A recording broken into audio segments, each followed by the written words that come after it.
The Detroit public school system is in a state of emergency, announcing that as of June 30th, it will run out of money to pay employees.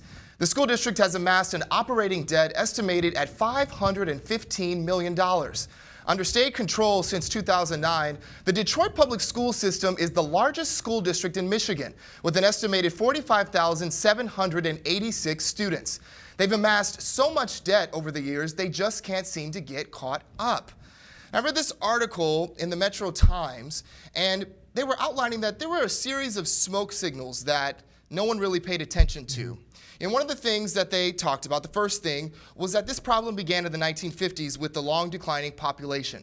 The next piece that contributed to this was an approval of Proposal A in 1994. And Proposal A really changed the way Michigan financed education, shifting from a primary reliance on local property tax to per pupil. That, then you had the continued loss of students and the state funding that comes with that. So it's just been a series of compounded things. You don't get to this place just out of the blue. Out of the blue. Well, it usually stems actually, if we want to just even look at the bigger picture, is incompetence within, the people working for the state. Now, we could do the same thing about the water crisis. We could say, well, there was a reason that they needed to change the water sources, and then they had to do it to this river, from that river to this river, and then that's what caused all the lead in the water and the dirty water that everyone's drinking. Well, again, let's zoom out more.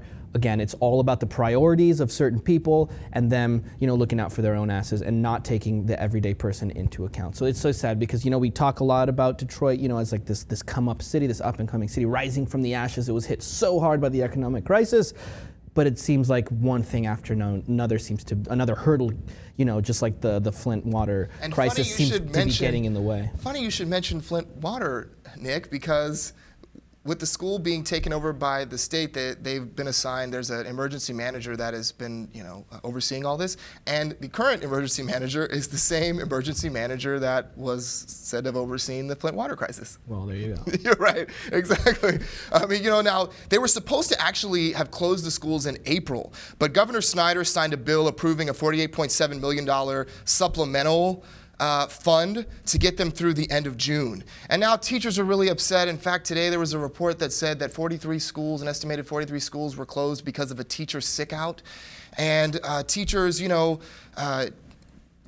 little while ago even filed, the teachers union filed a lawsuit calling for the removal of the city manager, accusing officials of allowing nasty conditions because the schools are deteriorating. There's mold, there's rodents, there's water damage. Kids can't go inside some of the schools into the gym. They can't go outside. It's because of the playground being all messed up. There's no, during the winter time, it's really freezing and it's cold. So it's all these compounding things. Another piece of this too that they outlined was that there was a $30 million that was earmarked for federal aid for employee pensions that was never sent to the state. And so now they owe upwards of $157 million in unpaid pension.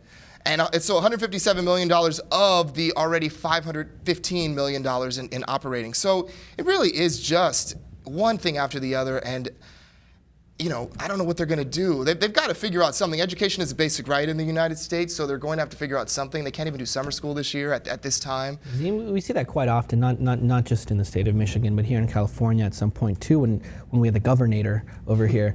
You see when there's a lack of money, when there's a lack of funds, well, who are the first people to get hit? The teachers. That's where they pull the funding from, the school system. So that's really sad. And the people calling for Mr. Snyder to step down was something that we heard a lot in the wake of the Flint water crisis, especially from Hillary Clinton and Bernie Sanders during a lot of the debates. We heard they need to step down. We need to see new leadership in the state of Michigan, and then that kind of dissipated. I mean, we're not really hearing from them as much on the issue. Maybe this will kind of reboot the whole and ignite the whole discussion as to whether or not this guy's the right man for the job, because it's not looking good. That's one thing after the other there.